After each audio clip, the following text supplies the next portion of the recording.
खूप जण रोज मला कॉल करतात, प्रत्यक्ष भेटायला संपूर्ण महाराष्ट्राच्या बाहेरनं, जगभरातनं लोक माझ्याकडे येतात.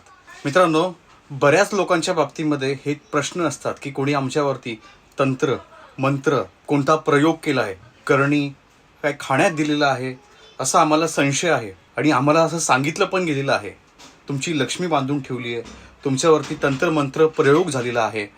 तर अशा वेळेस काय करावं? आणि अशा केसेसमध्ये काही लोकांची फसवणूक देखील होते.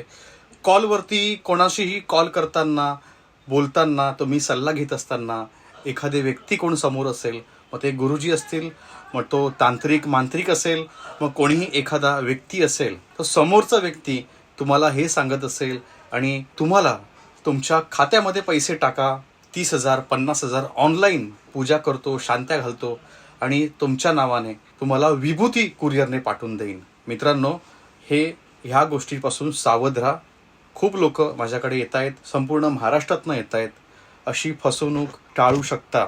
नक्कीच व्हिडिओ तुमच्या जवळच्या लोकांना शेअर करा. मित्रांनो, आज मी तुम्हाला असा एक मंत्र सांगणार आहे ज्याच्याकरता तुम्हाला कोणालाही फोन लावायची गरज नाही, मलाही ह्या कारणासाठी लावायची गरज नाही. कुठलाही तंत्रमंत्र प्रयोग, बाधा काही झाले असेल, तुम्हाला असा संशय आहे, तर नक्कीच हा मंत्र तुम्ही म्हणायचा आहे. रोज तुम्ही सकाळी म्हणायचा आहे. रोज तुम्ही सकाळी 11 वेळा कमीत कमी म्हणा, किंवा एक माळ म्हणा, किंवा एकदा जरी म्हणला तरी चालेल. खूप मनापासून म्हणा. मित्रांनो, तेजोबिंदू उपनिषदामध्ये 68 वेळा श्लोकामध्ये काय सांगितलं गेलेलं आहे, तर हा एक मंत्र आहे. अहम ब्रह्मास्मी मंत्रोयम कोटी दोषम विनाशयेत. अहम ब्रह्मास्मी मंत्रोयम सर्वतंत्र विनाशयेत. मित्रांनो, ह्या मंत्रामध्येच तुम्ही पाहिलं असेल काय लिहिलं गेलेलं आहे. तुमच्यावरती कुठलीही बाधा, तंत्रबाधा, मंत्रबाधा, कोणीही काही प्रयोग केलेला असेल तर ह्याचा विनाश होतो. व्हिडिओ लाईक करा, शेअर करा. स्वामी समर्थ कमेंट करत जा. खूप महत्त्वाचा व्हिडिओ आहे. धन्यवाद.